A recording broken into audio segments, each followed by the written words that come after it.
नमस्कार। राजस्थान की तमाम फटाफट खबरों में आपका स्वागत है। राजस्थान की खबरों के लिए आपसे निवेदन कि यदि आपने हमारे चैनल को सब्सक्राइब नहीं किया है तो कृपया करके आपके अपने चैनल को सब्सक्राइब करना ना भूलें। आप सब्सक्राइब करते हैं तो हमें हिम्मत होती है सही और सच्ची खबरें आप तक पहुंचाने की। तो क्या है आज की बड़ी खबर राजस्थान के मीडिया में या कहीं पर भी मीडिया में आपके अपने बच्चों की बेरोजगारी की कोई खबर देखते हैं तो उनको तुरंत लाइक करें या ज़्यादा से ज़्यादा शेयर करें ताकि मीडिया मजबूर हो आपके बच्चों की बेरोजगारी दिखाने के लिए। मीडिया मजबूर हो उन खबरों को दिखाने के लिए जिनसे आप रूबरू होते हैं रोज उन समस्याओं से। लेकिन मीडिया में औरंगजेब की कब्र या मीडिया में कुणाल कामरा का वीडियो यही सब कुछ देखने को मिल रहा है, जबकि आम आदमी कुणाल कामरा और औरंगजेब की कब्र के अलावा अपने बच्चों की बेरोजगारी भुगत रहा है, बढ़ती हुई महंगी शिक्षा भुगत रहा है, बढ़ती हुई महंगाई भुगत रहा है, बढ़ते हुए पेट्रोल की कीमतें भुगत रहा है, बढ़ती हुई ईएमआई से भुगत रहा है, बढ़ते हुए स्वास्थ्य की अव्यवस्थाओं से भुगत रहा है। लेकिन इन सभी चीज़ों पर कहीं पर भी कोई चर्चा नहीं होती है और नहीं आप लोगों ने भी इस पर चर्चा देखना बंद कर दिया है। इसलिए मीडिया उन चैनलों को या उन खबरों को बढ़ावा देता है जिनसे आप थोड़ा थोड़ा रूबरू होते हैं और उनसे आपकी समस्याओं को कोई मतलब नहीं है। तो इसलिए क्या है आज की बड़ी खबरें। विधानसभा में सोमवार को राजस्थान विधिया संशोधन विधेयक एवं राजस्थान विधिया निरसन विधेयक ध्वनिमत से पारित कर दिए गए, लेकिन राजस्थान कोचिंग सेंटर नियंत्रण एवं विनियमन विधेयक भाजपा एवं विपक्षी विधायकों के विरोध के चलते प्रवर समिति को भेजना पड़ा। इस सत्र में सरकार का यह तीसरा बिल प्रवर समिति को भेजा गया है। इससे पहले भू राजस्व और भूजल प्राधिकरण को लेकर लाया गया बिल प्रवर समिति को भेजा गया था। सरकार पिछले एवं इस सत्र के मिलाकर 14 बिल लाई, इनमें से 10 पारित हुए, 3 प्रवर समिति को भेज दिए गए। वहीं नेता प्रतिपक्ष टीकाराम जूली ने कोचिंग विधेयक पर कहा कि छात्रों की आत्महत्याएं सभी के लिए चिंता का विषय है, लेकिन सरकार कितनी गंभीर है साफ पता चलता है कि बिल बिना सोचे समझे और बिना अध्ययन के लाया गया। आप डबल इंजन सरकार की बात करते हो, लेकिन इस विधेयक में न तो केंद्र की गाइडलाइन की पालना है और न उच्च न्यायालय द्वारा जारी दिशा निर्देशों पर अमल किया गया। यह बिल कोचिंग वालों की इच्छा के अनुरूप लाया गया है। आखिरकार फार्मासिस्टों की भर्ती के लिए वरीयता सूची जारी कर दी गई है। जी हां, चिकित्सा विभाग ने आखिरकार 699 दिन के बाद लंबे इंतजार के बाद सोमवार को फार्मासिस्ट भर्ती के 2347 पदों की अंतिम वरीयता सूची जारी कर दी। इनकी भर्ती की विज्ञप्ति 25 अप्रैल 2023 को निकाली गई थी। इसके बाद 3 बार विभाग ने अंतिम वरीयता सूची जारी करने की तारीख घोषित की थी, लेकिन वादे पर खरी नहीं उतरी थी। अब फार्मासिस्टों के कुल 3067 पदों में से 252 बैकलॉग के और विभिन्न कारणों से 468 पदों के परिणाम रोककर वरीयता सूची जारी कर दी है। चिकित्सा एवं स्वास्थ्य विभाग ने राज्य हेल्थ पोर्टल से विभिन्न संस्थानों से फार्मासिस्टों के रिक्त पदों की जानकारी भी मांगी है। बता दें कि दैनिक भास्कर लगातार फार्मासिस्ट भर्ती का मुद्दा उठा रहा था। 22 मार्च को भी फार्मासिस्ट के 3067 पदों पर भर्ती 2 साल बाद भी नहीं निकली। अंतिम वरीयता सूची शीर्षक से खबर प्रकाशित की थी। वहीं निदेशक राकेश कुमार शर्मा के अनुसार नर्सिंग ऑफिसर के 720 पदों और 8 एएनएम का परिणाम भी जारी कर दिया गया है। 214 एएनएम का पदस्थापन आदेश भी जारी कर दिए गए हैं। सूरतगढ़ विधायक डूंगरराम गैदर ने गुरुवार को सदन में फार्मासिस्ट भर्ती का मामला उठाया था। उन्होंने जल्द अंतिम वरीयता सूची जारी कर नियुक्ति देने की मांग की थी। डूंगरराम ने कहा था कि सरकार 3 बार 30 नवंबर 2024, फिर 31 जनवरी 2025 और बाद में 28 फरवरी 2025 अंतिम वरीयता सूची जारी कर चुकी है, लेकिन अपने वादे पर खरी नहीं उतरी। सीफू के बाहर जयपुर समेत प्रदेश के बेरोजगार फार्मासिस्ट धरने पर बैठे हुए थे। दैनिक भास्कर की एक और बड़ी खबर, जयपुर के जेडीए का द्रव्यवती नाले पर महारानी फार्म दुर्गापुरा के पास पुलिया को ऊंचा करने का काम आमजन को राहत देने के से पहले परेशानी बन गया है। इसका कारण प्रोजेक्ट की कछुआ चाल। पुलिया की ऊंचाई बढ़ाने का काम शुरुआत में तेजी से चला, लेकिन पिछले 2 महीने में इतना धीमा हुआ कि अब तक सिर्फ 20% काम ही पूरा हो पाया है, जबकि ऊंचाई बढ़ाने के लिए जरूरी ब्लॉक्स को लगना शुरू हो जाना चाहिए था। इसके चलते ये पुलिया तय डेडलाइन यानी जून माह तक तैयार नहीं हो पाएगी। इसके बाद मानसून सीजन शुरू हो जाएगा और प्रोजेक्ट को रोकना पड़ेगा, यानी पूरे साल 50,000 वाहनों को 6 किलोमीटर का लंबा चक्कर लगाकर ही आना जाना पड़ेगा। प्रोजेक्ट की धीमी चाल से स्थानीय व्यापारी भी परेशान है। इसे लेकर पार्षद दामोदर मीना ने सीएम भजनलाल शर्मा को पत्र भी लिखा है। ड्रेस बैग किताबों के 1,000 रुपए देने की घोषणा की गई थी, लेकिन 800 रुपए ही दे रहे हैं। 200 रुपए क्यों काटे जा रहे हैं? न तो मीडिया पर इसका कोई सवाल है, न ही आपके मन में भी कोई सवाल है। पिछले साल जुलाई में पेश बजट में सरकार ने स्कूल बैग, किताबें तथा यूनिफॉर्म के लिए कक्षा 1 से 8वीं तक के समस्त विद्यार्थियों और 9वीं से 12वीं तक का बालिकाओं को 1,000 रुपए प्रतिवर्ष देने की घोषणा की गई थी, लेकिन शिक्षा विभाग ने इस राशि में 200 रुपए की कटौती कर दी है। राजस्थान स्कूल शिक्षा परिषद की ओर से 800 रुपए ही विद्यार्थियों को दिए जाएंगे। इसको लेकर सवाल खड़ा हो रहा है कि आखिर बजट घोषणा के बावजूद 200 रुपए की कटौती क्यों की गई। परिषद की ओर से 800 रुपए की राशि विद्यार्थियों के जनाधार से लिंक बैंक खातों में यह राशि ट्रांसफर की जाएगी। इस योजना का शुभारंभ 28 मार्च को होगा। इस योजना से करीब 70 लाख विद्यार्थी लाभान्वित होंगे। परिषद की ओर से 19 मार्च को निकाले गए आदेश में बजट घोषणा और राशि का भी उल्लेख है। आदेश में अधिकारियों को निर्देश दिया गया है कि 100% विद्यार्थियों के शाला दर्पण पोर्टल पर जनाधार अधिप्रमाणित कराया जाए, ताकि डीबीटी के विद्यार्थियों के जनाधार अधिप्रमाणित लिंक बैंक खाते में यह राशि ट्रांसफर की जा सके। राजधानी जयपुर में मौसम में उतार चढ़ाव का दौर जारी है। मौसम साफ रहने और तेज धूप के असर से बीते 24 घंटे में दिन रात के तापमान में 1 से 2 डिग्री सेल्सियस तक बढ़ोतरी हुई। सोमवार को अधिकतम तापमान 1.8 डिग्री बढ़ोतरी के साथ 36.9 डिग्री पहुंच गया, जो सामान्य से 3.1 डिग्री ज्यादा है। रात के पारे में 1.6 डिग्री बढ़ोतरी हुई और 19.4 डिग्री दर्ज की गई। मौसम विभाग के अनुसार मंगलवार को दिन रात के तापमान में बढ़ोतरी होने की संभावना है। वहीं मौसम विज्ञान केंद्र के अनुसार अगले 2 दिन उत्तर पूर्वी हवा के असर से तापमान में मामूली उतार चढ़ाव होने का अनुमान है। 26 मार्च को कुछ इलाकों में मामूली बारिश हो सकती है। इससे न्यूनतम पारे में 1 से 2 डिग्री की गिरावट के आसार है। वहीं गर्मी के असर बढ़ने के कारण दिन के तापमान में 2 से 3 डिग्री सेल्सियस तक बढ़ोतरी हुई। 7 शहरों में पारा 39 डिग्री के पार पहुंच गया। सर्वाधिक तापमान बाड़मेर में 41.6, जैसलमेर में 40 डिग्री रिकॉर्ड हुआ। दिन में तेज धूप के असर से गर्मी के तेवर तीखे रहे। हालांकि शाम के दौरान हल्की हवा चलने से न्यूनतम तापमान में गिरावट हुई है। इस साल राजस्थान स्थापना दिवस 30 मार्च की जगह चैत्र शुक्ल प्रतिपदा को मनाया जाएगा। इससे पहले 25 मार्च से 1 अप्रैल तक हर दिन विभिन्न विषयों पर कार्यक्रम के आयोजन किए जाएंगे। ये घोषणा सोमवार को विधानसभा में मुख्यमंत्री भजनलाल शर्मा ने की। गौरतलब है कि वर्ष 1949 में सरदार वल्लभ भाई पटेल ने कई रियासतों को मिलाते हुए नव संवत चैत्र शुक्ल प्रतिपदा के दिन बृहत राजस्थान की स्थापना की थी। यानी 75 साल बाद राजस्थान स्थापना दिवस चैत्र शुक्ल प्रतिपदा पर मनाया जाएगा। राजस्थान दिवस समारोह की शुरुआत 25 मार्च को मरुधरा बाड़मेर में महिला सम्मेलन से होगी। 26 को किसान सम्मेलन एवं एफपीओ कार्यक्रम बीकानेर में होगा। 27 को गरीब एवं अंत्योदय का कार्यक्रम भरतपुर में, 28 मार्च को सुशासन समारोह का आयोजन भीलवाड़ा और 29 को युवा एवं रोजगार उत्सव का आयोजन कोटा में होगा। 30 मार्च चैत्र शुक्ल प्रतिपदा और 31 मार्च को राज्य स्तरीय निवेश उत्सव का आयोजन जयपुर में किया जाएगा। राजस्थान सरकार ने राजस्थान खेल पदक विजेताओं के बिना पारी नियम में चयनित 49 खिलाड़ियों को कनिष्ठ सहायक के पद पर नियुक्ति दी है। प्रशासनिक सुधार विभाग ने इस संबंध में सोमवार को विभागवार आवंटन के अलग अलग आदेश जारी किए हैं। नियुक्ति आदेश संबंधित विभागों की ओर से निकाले जाएंगे। खेल एवं युवा मामले विभाग के आंकड़े के अनुसार इन चयनित खिलाड़ियों को उनके गृह जिलों में नियुक्ति दी जा रही है।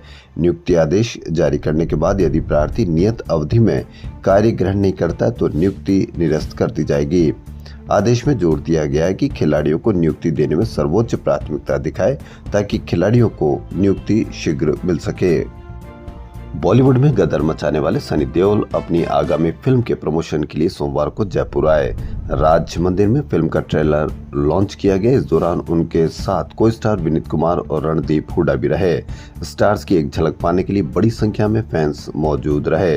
देओल की दीवानगी फैंस में इतनी थी कि भारी सिक्योरिटी के बावजूद मंच पर फोटो लेने के लिए पहुंच ही गए। ये 2.5 किलो का हाथ पूरा नॉर्थ देख चुका है, अब साउथ भी देखेगा, ये कहना है सनी देओल का। भीड़ ज्यादा बढ़ने के कारण कुछ ही मिनटों में सेलिब्रिटीज ने मंच छोड़ दिया और होटल के लिए रवाना हो गए। फिल्म का ट्रेलर लॉन्च करते हुए सनी देओल ने कहा कि मैं जाट हूं जो सिर कटने के बाद भी हाथ से हथियार नहीं छोड़ते। साथ ही बोली, ये 2.5 किलो का हाथ पूरा नॉर्थ देख चुका है, अब साउथ भी देखेगा। वहीं रणदीप हुड्डा ने जाट बलवान जय हनुमान के नारे लगवाते हुए कहा कि गदर की तरह एक बार फिर से फिल्म देखने के लिए भाई आओ ट्रॉली ट्रैक्टर भरक। जी हां, बड़ा ये रणदीप हुड्डा और जाट का ट्रेलर लॉन्च करने आए सनी देओल, विनीत कुमार और रणदीप हुड्डा। जवाहर कला केंद्र की ओर से राजस्थान दिवस के उपलक्ष्य में समारोह का आयोजन किया जा रहा है। इसके अंतर्गत 25 से 30 मार्च तक गीत संगीत रंगमंच से जुड़ी विभिन्न गतिविधियां आयोजित की जाएगी। इनमें राजस्थानी संस्कृति की झलक देखने को मिलेगी। गजल गायक सारेगामा के विजेता बॉलीवुड पार्श्व गायक मोहम्मद वकील को लेबनान में भारत के राजदूत नूर रहमान ने सम्मानित किया। वहीं अल्बर्ट हॉल पर 14 अप्रैल को रन फॉर इक्विलिटी मैराथन का आयोजन किया जाएगा। एकता नव निर्माण ट्रस्ट की ओर से होने वाली ये मैराथन 21, 10 और 5 किलोमीटर कैटेगरी में होगी। मैराथन का आयोजन anti drug theme not to dope पर किया जाएगा। दैनिक भास्कर की एक और बड़ी खबर, जेडीए नई सड़क निर्माण में मास्टर प्लान की पालना नहीं करने के साथ साथ सड़क अलाइनमेंट में हाईकोर्ट आदेश की अवमानना कर रहा है। जयपुर के जगतपुरा इंदौनी फाटक से 7 नंबर बस स्टैंड की तरफ जाने वाले 160 फीट चौड़ी सड़क का अलाइनमेंट रसूखदारों को बचाने के लिए जेडीए अधिकारियों ने मनमर्जी से तय कर दिया। जेडीए ने फिर अलाइनमेंट बदला। 160 फीट चौड़ी सड़क के लिए सेंटर पॉइंट की जगह एक और से जमीन ले रहा है। वहीं पिछले दिनों पदोन्नत हुए व्याख्याताओं व प्रिंसिपल की पोस्टिंग के लिए काउंसलिंग का शेड्यूल जारी नहीं हुआ है। शिक्षा विभाग अब तक इसको जारी नहीं कर पाया है। इसको लेकर शिक्षकों में आक्रोश है। सोमवार को राजस्थान शिक्षक संघ सियाराम के पदाधिकारियों ने माध्यमिक शिक्षा निदेशक से मुलाकात कर शेड्यूल जारी करने की मांग की है। संघ के प्रदेश महामंत्री नवीन कुमार शर्मा और प्रवक्ता मुकेश मीणा ने बताया कि निदेशक के सामने संगठन की मांग रखी। इस पर निदेशक ने संबंधित अधिकारियों को काउंसलिंग का शेड्यूल जारी करने के निर्देश दिए हैं। जयपुर के कर्णी विहार इलाके में पार्सल देने के बहाने गेट खुलवाकर बुजुर्ग महिला की चैन तोड़ने वाले बदमाशों को कमिश्नरेट की सीएसटी ने पकड़ लिया। गिरफ्तार आरोपी आशीष जहांगीर झुंझुनू के मुकुंदगढ़ व अरुण राजपूत अलवर के हरसोरा के रहने वाला है। मेडिकल शिक्षा विभाग ने एक सर्कुलर जारी कर सीनियर रेजिडेंसी के आवंटन प्रक्रिया के नियमों में बदलाव किया है। अब एमडी, एमएस, डीएम और एमसीएच के अंकों के आधार पर ही एसआर सीट मिलेगी। अब आपको एसएमएस में भीड़ में रहकर या लाइन में लगकर इंतजार करने के बजाय अब क्यू मैनेजमेंट सिस्टम लागू हो गया है। आप अपने स्थान पर आराम से बैठ सकते हैं और जब आपका नंबर आए तब आप डॉक्टर को दिखा सकते हैं। जी हां, एसएमएस मेडिकल कॉलेज से जुड़े अस्पतालों में आने वाले मरीजों के लिए बड़ी राहत की खबर। आउटडोर में डॉक्टरों को दिखाने के लिए मरीजों को लंबी कतारों से मुक्ति मिलेगी। साथ ही घंटों तक खड़ा नहीं रहना पड़ेगा। यह क्यू मैनेजमेंट सिस्टम लागू होने से संभव होगा। शास्त्री नगर स्थित कावटिया अस्पताल में क्यू मैनेजमेंट सिस्टम का पायलट प्रोजेक्ट सफल होने के बाद एसएमएस अस्पताल में इसको लागू किया जाएगा। ये जानकारी सोमवार को मेडिकल शिक्षा सचिव अमरीश कुमार ने कावटिया अस्पताल की व्यवस्थाओं के निरीक्षण के दौरान दी। उन्होंने बताया कि शुरुआत कावटिया अस्पताल से की जाएगी। इसके बाद से एसएमएस और जयपुरी अस्पताल में लागू किया जाएगा।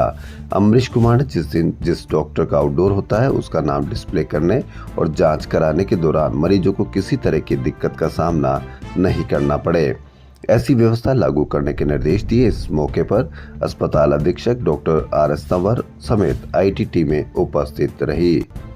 मेडिकल शिक्षा अमरीश कुमार सचिव ने एसएमएस अस्पताल का भी दौरा किया।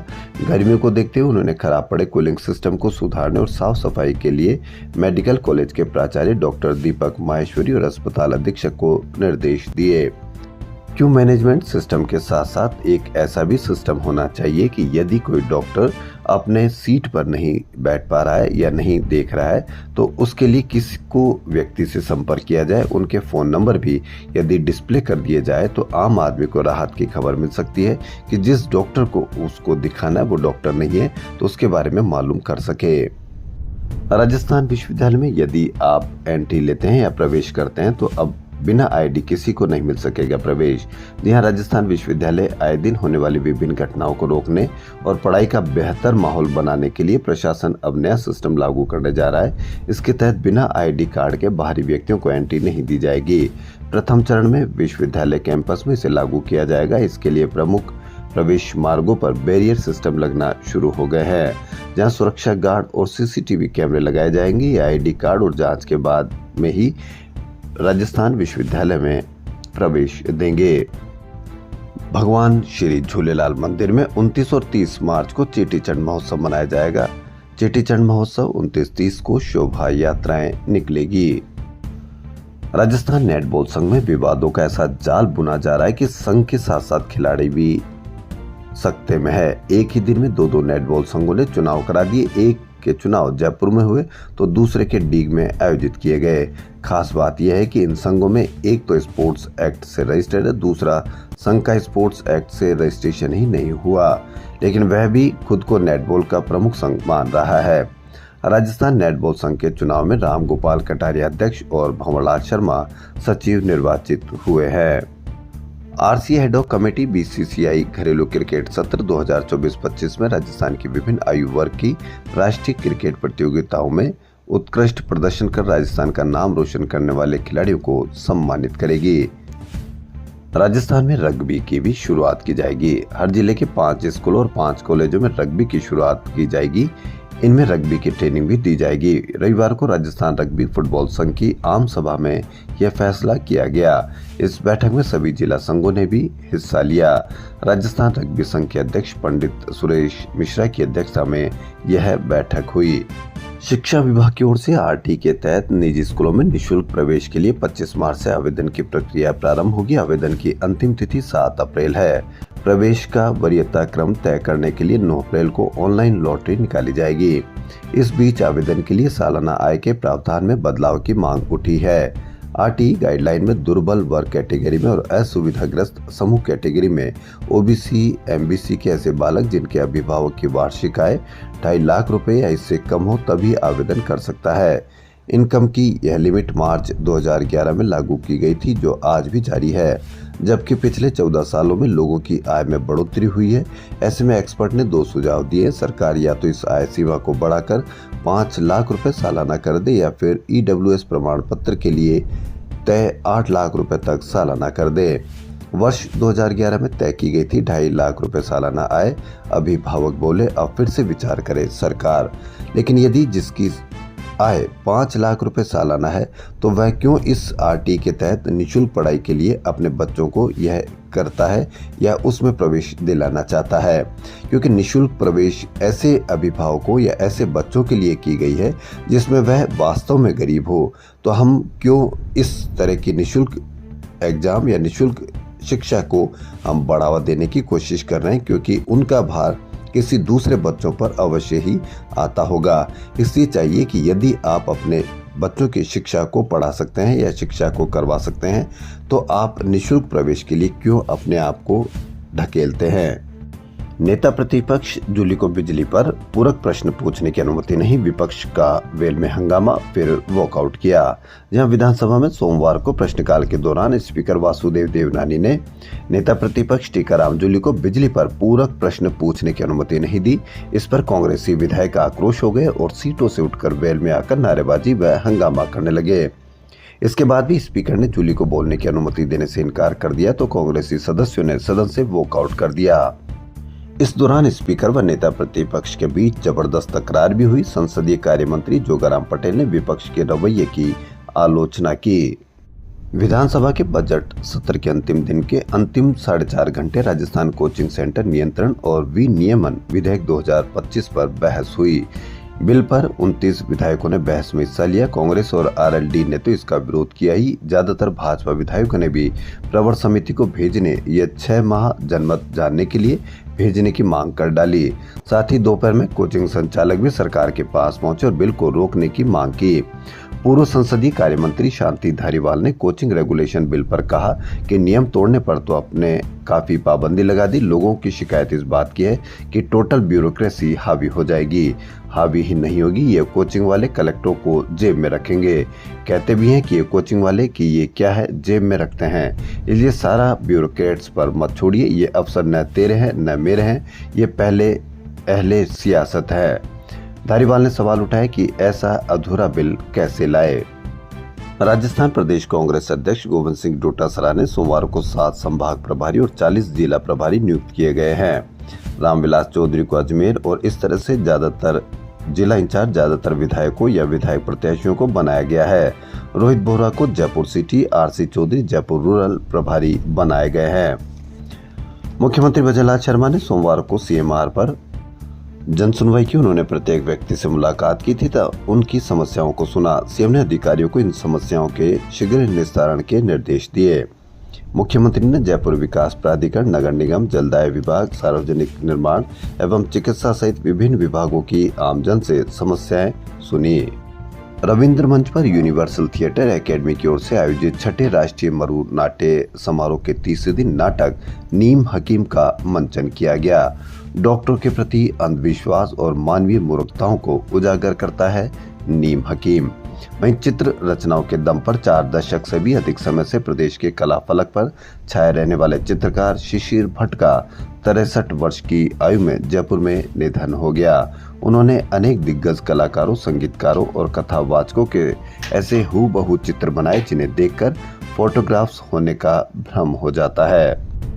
जवाहर कला केंद्र में मंगलवार को राजस्थानी सिनेमा महोत्सव, सिनेमा एवं लोक संगीत का महासंगम सीजन 3 अवार्ड सेरेमनी का आयोजन होगा। पूर्व संध्या पर महोत्सव की ट्रॉफी का अनावरण राजस्थानी सिनेमा विकास संघ के संरक्षक विपिन तिवारी और अध्यक्ष शिवराज गुज्जर ने जवाहर कला केंद्र में किया। सवाई माधोपुर के बालेर ग्राम पंचायत की ओर से आयोजित अष्टभुजा देवी के 4 दिवसीय मेले में सोमवार को नाल दंगल प्रतियोगिता हुई। इसमें राजस्थान, मध्य प्रदेश, उत्तर प्रदेश के नामी पहलवानों ने दमखम दिखाया। ग्रामीण नाल दंगल का रोमांच देखने के लिए डटे रहे। 108 किलो वजन की नाल कई पहलवानों ने उठाई, किंतु 130 किलो की नाल कोई नहीं उठा सका। मंगलवार को कुश्ती दंगल होगा। महिला पहलवानों की कुश्ती भी होगी। आए दिन हम लोग वाहन से टक्कर से इस तरह की कई न कई मौत की खबर सुनते हैं। ऐसी ही एक अज्ञात वाहन की टक्कर से शिक्षा मंत्री दिलावर के भतीजे की मौत हो गई है। यह बहुत दुखद भरी खबर। थाना क्षेत्र के आमली के समीप सोमवार को अज्ञात वाहन ने बाइक को टक्कर मार दी।